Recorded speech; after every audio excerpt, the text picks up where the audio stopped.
approached by a few people, I've been asked, why do you write scripts? They take a lot of time. And this is actually a really valuable question when you do YouTube because there's a lot that goes into this. I'm really glad I got those questions from my YouTuber friends.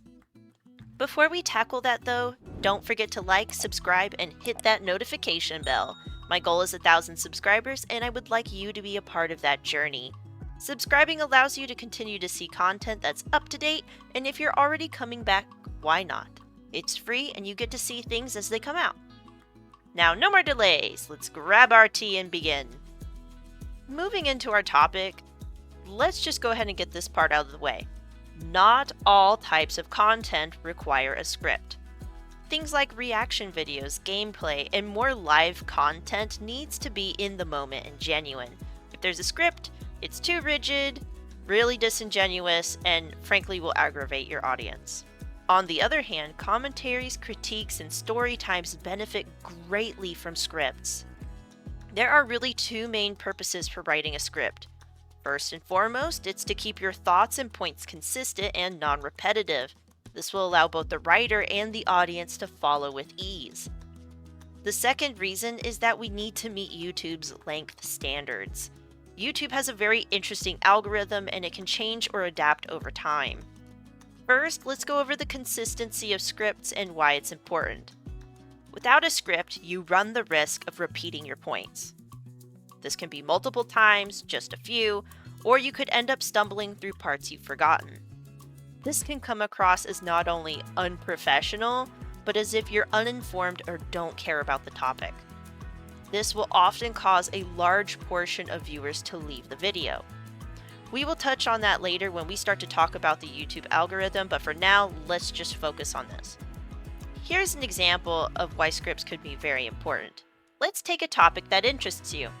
Any topic, doesn't matter. Would you want to listen to someone who has a bunch of ers and ums scattered through their work? Or would you prefer somebody who's straightforward and right to the point about the different information they're talking about?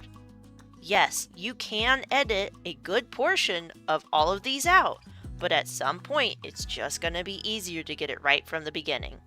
Oftentimes, more people will pick someone who seems to be knowledgeable on a topic and doesn't fumble around. Now, early on, I know that writing a script can come across as being very difficult. It forces you to put in a lot of extra time and thinking. Now let's talk about why this extra time can be very critical from the stance of YouTube. For YouTube, there's like this sweet spot for video length and viewer retention. Some reports say that the sweet spot video length wise is about 3 to 8 minutes, and the others say it's 5 to 15. So really you want to be in the bracket of somewhere around 5 to 8 minutes. This is going to be the easiest spot. But runtime alone is not the only thing you have to worry about. While runtime will help your video get out there, it's truly retention time you have from the viewers that is more likely to actually be spread around in the feeds. I get that can be a bit confusing. While I know I'm not a big YouTuber, early on seeing all these people leave for different reasons or just a handful of people notice my stuff, well, it can be really demoralizing. So, in order to help you, I'm going to teach you how I write a script, and hopefully this will help you in your own journey. To begin, I grab a pen and paper. I start to write everything my brain wants to say down on that piece of paper. Often, this internal script is fairly bare bones, and there's nothing wrong with that.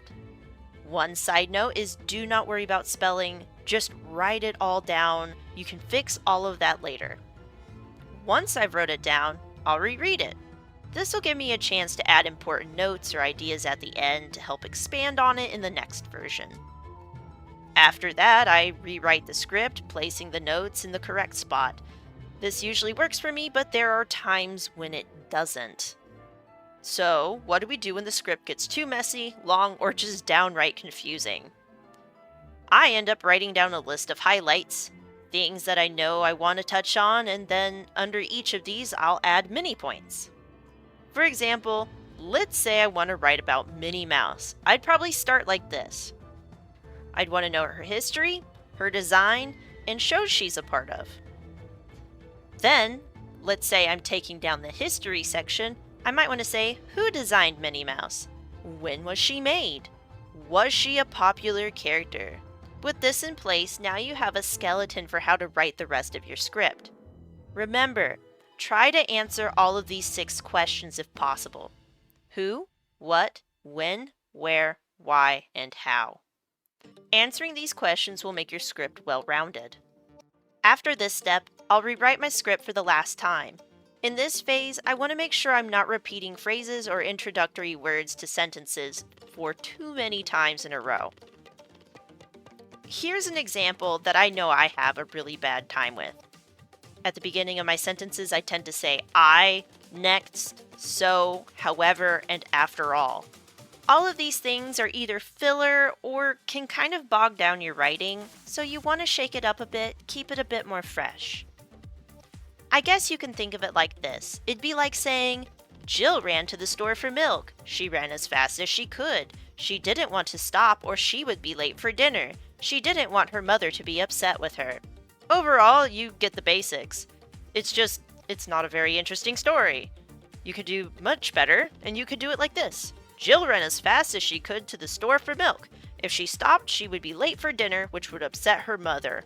Honestly, she didn't want that to happen. As you can tell, it's a little bit more go with the flow, it sounds better, and it'll keep people engaged a bit longer. Once you finish going through that part of the script, theoretically this is where you'd practice your script multiple times before recording. Think of this almost like a public speaking situation. You don't really want to get up in front of everybody and sound like super rigid and like you haven't been comfortable writing this the entire time. A lot of people find it much more interesting to listen to somebody who seems to just naturally have this ability to speak. And I'm just going to be honest with you, I don't do this. I don't spend a lot of time on this part, but that's because I've already spent a ton of time getting to this point. I just don't have any more patience after that. And that's fine. That's just where I'm at on this. You take this as far as you need to go. Remember, you can adapt anything here to fit what you need.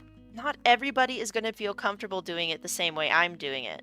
This is just a framework for how you can try and write a script.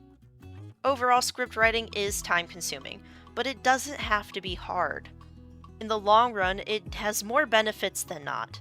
Remember, viewer retention is critical in YouTube, so anything you can do to keep it as high as possible should be your #1 priority. Despite this video not being super long, I really hope it does help you on this little YouTube journey. I know this platform has been one of the funnest experiences that I've had as a casual person, so if you're doing this casually or professionally, I wish you the best of luck. Until then, I'll see you in the next one. Bye! First date, you're so fine, I'm so late. You sip wine, I drink straight. Don't waste time to my place.